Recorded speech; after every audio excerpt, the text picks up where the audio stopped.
अस्सलाम वालेकुम। वकास ख़ान आपकी खिदमत में हाज़िर है।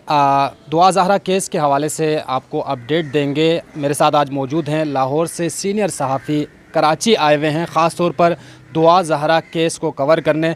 एडी मलिक साहब हमारे साथ मौजूद हैं। इनसे पूछते हैं कि मलिक साहब ये बताइएगा कि लाहौर में जितने मामलात हुए दुआ ज़हरा केस को लेकर, उस हवाले से आप लोगों ने क्या देखा और आगे क्या पेशरफ्त होने वाली। ख़ास तौर पे मैं आपसे ये पूछना चाहूँगा कि वहाँ पर आपने रिपोर्टिंग की है, तो जो ज़हीर गैंग के हवाले से जो एक बयानिया आ रहा है, उस हवाले से आपके पास आपकी क्या तहकीकात हैं, क्या रिपोर्ट्स हैं, क्या कहते हैं? आवाम इस चीज़ का पूछना चाह रही है कि ज़हीर गैंग का बेस क्या है और क्या मालूमात उस हवाले से मिली अभी तक?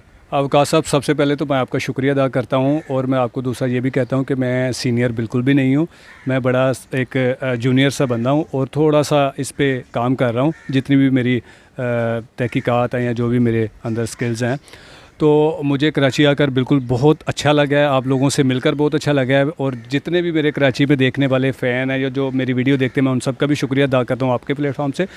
तो वकास साहब, जहाँ आज तक आपने पूछा कि जी ज़हीर गैंग के मुताबिक आपके पास क्या तहकीकात हैं, क्या किया, तो मैं आपको सर ये बताता हूँ कि जो गैंग होते हैं वो सरकारी अदारों में काम नहीं करते।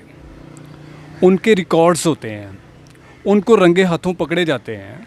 हमारे पंजाब में हमारी पंजाब पुलिस, हमारी एजेंसीज़, ओवरऑल हमारे जितने भी पाकिस्तान के अदारे हैं वो बड़े मुतहक़ हैं। वो बड़े इस चीज़ को लेकर चलते हैं कि कोई ऐसी वैसी कोई एक्टिविटी ना हो जिससे उनको अपने आला अफसरान के सामने शर्मिंदगी का सामना करना पड़े। तो मैं अपनी पंजाब पुलिस को तो सबसे पहले दाद देता हूँ कि हमारे पंजाब में, ख़ासकर लाहौर में, इस तरह का कोई गैंग नहीं है और सवाल ही पैदा नहीं होता अभी। ठीक है जी।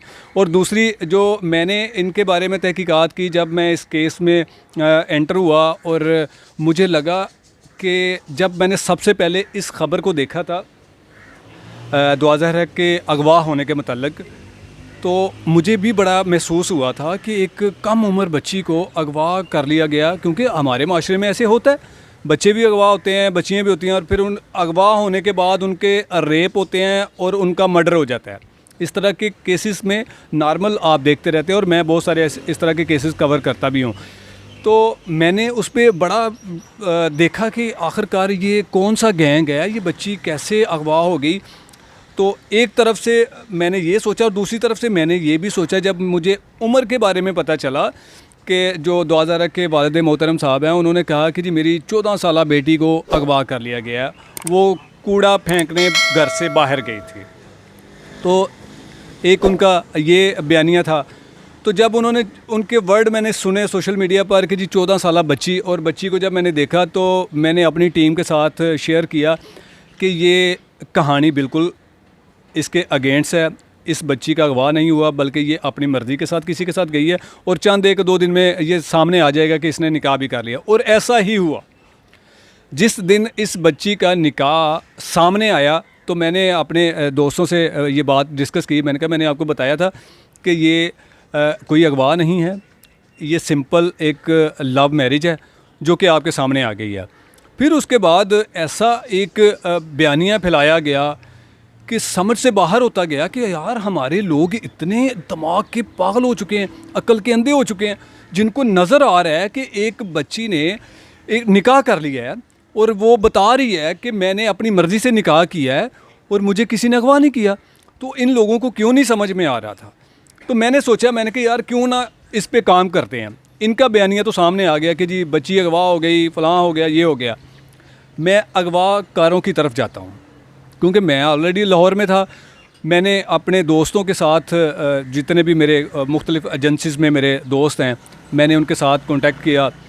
क्योंकि जो मेरे पास निकाह नामा आया था उसके ऊपर जो दुआ ज़हरा का शोहर ज़हीर है, उसके बड़े भाई का आईडी कार्ड नंबर मेंशन था। तो आपको पता है कि आईडी कार्ड से आपका डाटा A to Z निकल आता है। तो मैंने अपने दोस्तों को सेंड किया, मैंने कहा मुझे इसका तमाम रिकॉर्ड चाहिए। तो वकास साहब, मुझे सिर्फ रिकॉर्ड उनका मिला कि 4 मोटरसाइकिलें उस शख्स के नाम थी और एक उन्होंने किराएदारी का अंदराज करवाया हुआ था। इसके अलावा मुझे आज तक किसी भी, मैंने CIA से भी रिकॉर्ड निकलवाया, मैंने अपने